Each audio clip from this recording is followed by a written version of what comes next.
박 PD의 픽. 인스타그램이 한국인이 오래 사용하는 앱, 그리고 자주 사용하는 앱 부문에서 네이버를 2달 연속으로 제쳤다고 합니다. 와, 네이버의 굴욕이네요.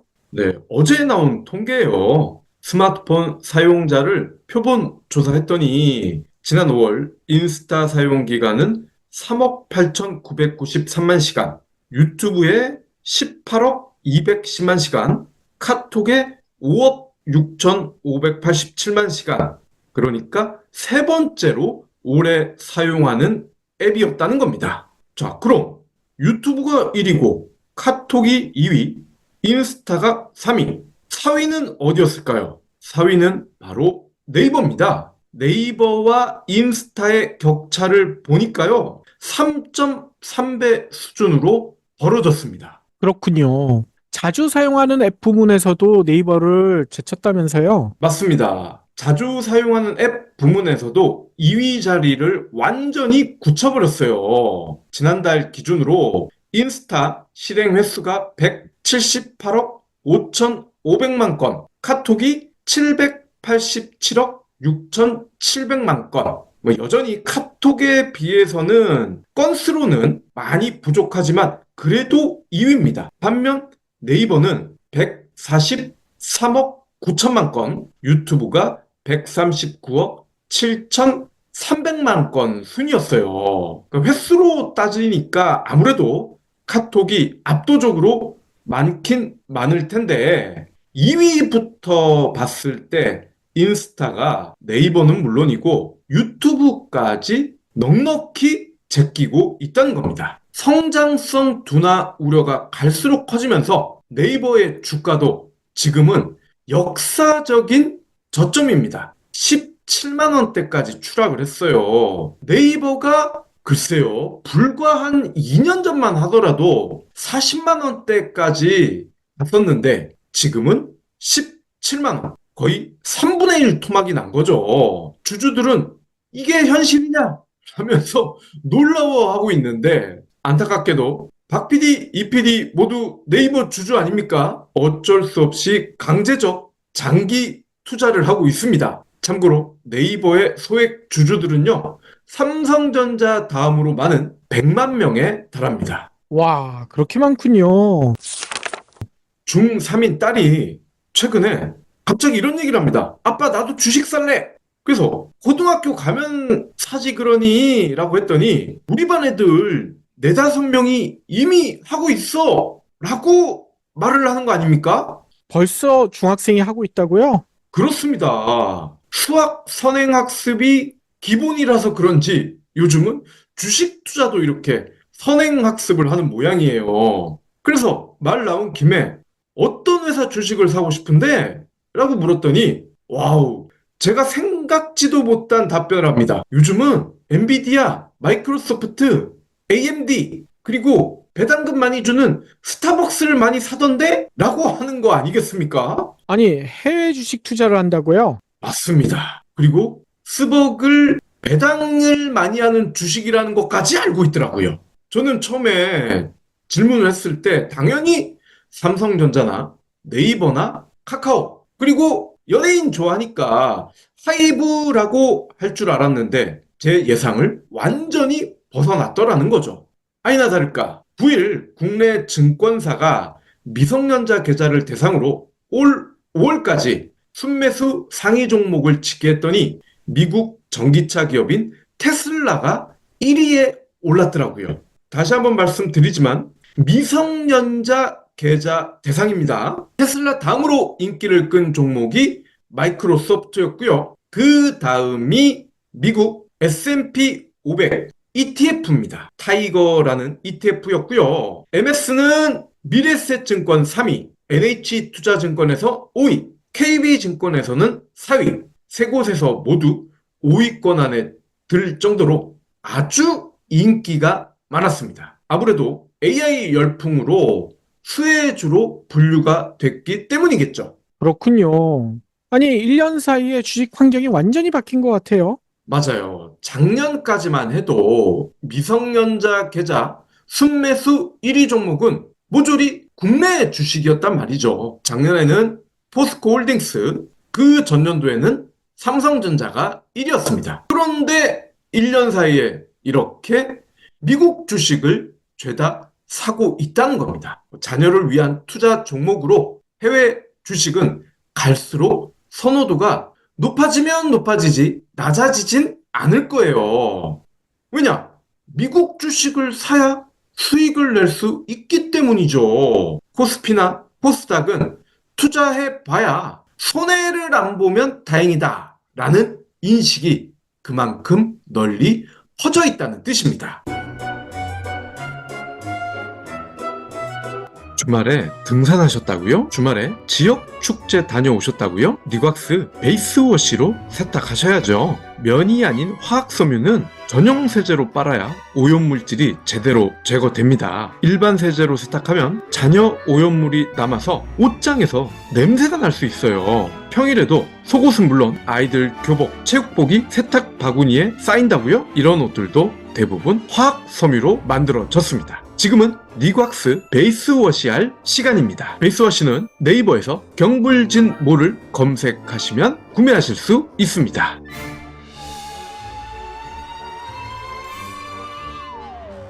자녀들이 미국 주식을 산다. 물론 개 중에는 자기 용돈 모아서 자기 스스로 판단을 하는 친구들도 있을 겁니다. 하지만 적지 않은 수는 부모들이 돈을 줘서 부모들이 대리로 매매를 하고 있을 거예요. 그렇죠. 아니면 부모들이 자녀 계좌를 이용하는 그런 경우들도 많겠죠. 네. 또 개 중에는 뭐 재산을 아이들한테 이전하는 걸 이런 식으로 좀 더 빨리 저비용으로 해보자. 뭐 이런 니즈도 있을 거고요. 어쨌거나 부모든 아이든 이런 행위를 하는 건 한국 증시보다는 미국 증시가 훨씬 더 투자처로 가치가 있다고 판단했기 때문입니다. 9일 한국예탁결제원에 따르면 6일 기준으로 국내 투자자의 미국 주식 보유 금액이 821억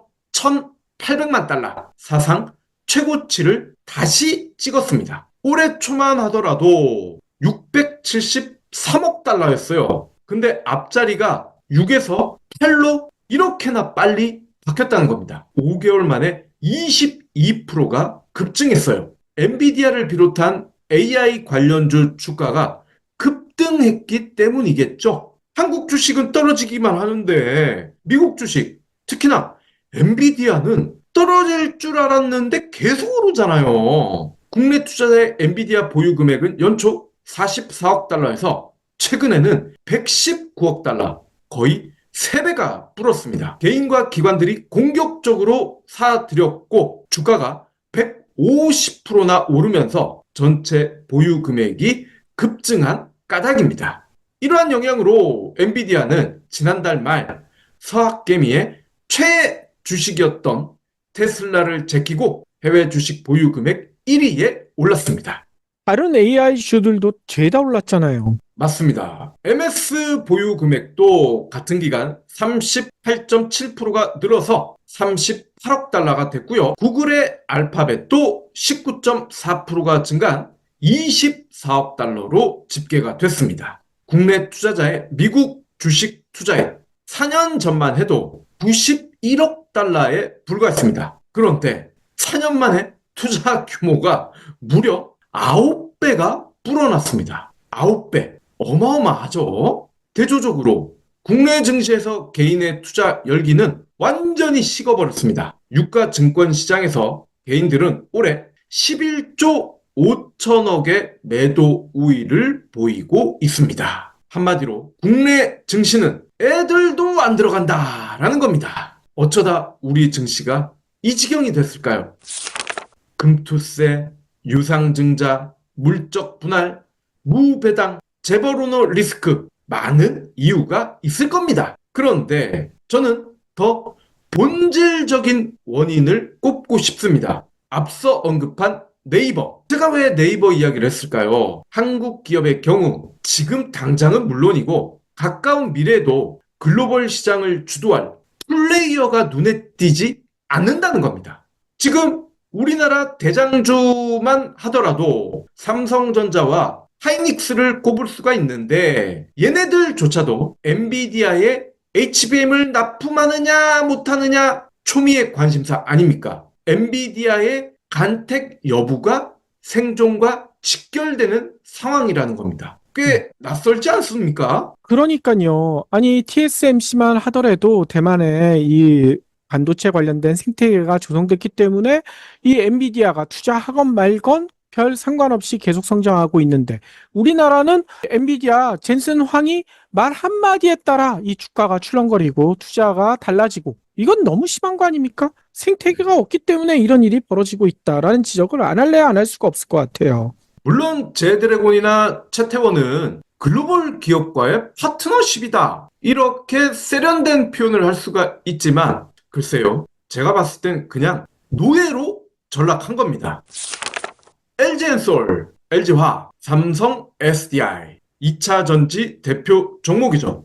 하지만 한때 이들이 삼성전자 다음에 시총 순위를 자랑했던 이들이 전기차 캐즘의 벽에 막혀서 주가가 어느덧 3분의 1 수준으로 급락했습니다. 물론 더 오래 가고 더 짧게 충전해도 되는 미래 전지를 위한 기술을 확보했다라고 자랑은 합니다. 하지만 상용화 시기가 빨라야 2026, 27년입니다. 아직 2, 3년이 더 남았어요. 물론 그때까지 중국 기업들이 가만히 있을 리가 없죠. 반도체, 2차 전지와 함께 미래 먹거리로 각광받았던 바이오는 어떻습니까? 최대 시장인 북미에 안착하기 위한 필수 단계인 미 FDA 인증 문턱에서 번번이 좌절을 맛보고 있어요. 물론 좌절을 맛본 이들 기업들도 다음에 또 도전한다, 믿어달라 열정을 불태우고 있지만 여전히 희소식은 드뭅니다. 일반적인 전문가들은 네이버 주가 폭락에 대해 이런 설명을 내놓습니다. 네이버가 작년 8월에 숏폼 플랫폼인 클립을 내놨는데 클립이 부진하기 때문이다. 인스타그램이 잘나는 건 숏폼 릴스를 너무 많이 봐서인데 릴스만큼 클립을 많이 봐줘야 되는데 클립을 안 보기 때문에 네이버가 부진하다는 거죠. 물론 완전히 틀린 말은 아니지만 정확한 지적도 아닌 것 같습니다. 네이버의 핵심 경쟁력은 클립이 아니라 챗 GPT에 견줄 수 있는 AI 서비스와 AI 서비스의 밑바탕을 둔 검색 능력이어야 합니다. 그런데 자체 대규모 생성형 AI 서비스 하이퍼 클로바 X 여전히 수면 아래에 있습니다. 얼마나 대단하고 엄청난 걸 보여주려고 그러는 걸까요? 아니, 대단한 물건이라고 떠들어 놨는데 막상 돌려보니까 경쟁 서비스에 비해 너무 초라했기 때문일까요? 뿐만 아니죠. 요즘 네이버 주가 이 라인 사태와도 맞물려 있지 않습니까? 전 세계적인 플랫폼으로 성장할 수 있는 라인, 이거를 일본에 뺏기게 생겼는데 우리 정부는 물론이거니와 네이버에서도 이에 대해서 정확하게 명확한 입장을 보여주지 않기 때문에 우리가 몇 년, 10년 이상 들여가지고 만들어 놓은 그 플랫폼, 그 생태계가 무너질 수 있다. 이런 두려움 때문에 네이버 주가도 떨어지는 것 같더라고요. 전 세계에서 우리가 만든 제품이 이렇게 플랫폼 생태계까지 만들 수 있는 건 지금까지 나온 거는 라인이 거의 유일하다시피 한데 이거를 포기한다? 이게 말이 되는 얘기일까요? 예, 네이버의 숏폼 때문이 아니라 네이버의 경영진과 정부의 무능이 결합한 합작품이라는 겁니다. 숏폼 탓이 아니에요. 이러다 국내 증시는 내국인들이 아닌 외국인들의 시장으로 전락하지 않을까 걱정이 됩니다. 물론 외국인들조차도 앞으로는 국내 시장을 더욱 꺼리게 될 가능성이 크지만요. 서학개미, 일학개미, 중학개미만 늘어서 전 국민이 외국인 투자자가 되지 않을까 싶네요. 무엇보다 가뜩이나 대통령이 R&D 예산 대거 삭감한 탓에 기술 개발이 무척 더딘 상황인데 투자자 자금마저 외국으로 다 빠져버리면 국내 기업들은 무슨 돈으로 투자하고 어떤 방법으로 생존을 할까요? 너무나 걱정이 됩니다. 그러니까요. 아, 진짜 정부가 얘기하는 대로 석유 이거 진짜 나오지 않으면 큰일 날 것 같아요. 석유 꼭 나와야 됩니다. 경불진 완주해 주셔서 감사합니다. 하트 투척, 댓글 남기기, 링크 공유, 계좌 후원 등 경불진 두 PD에게 힘을 보태주세요. 더 좋은 내용으로 보답하겠습니다.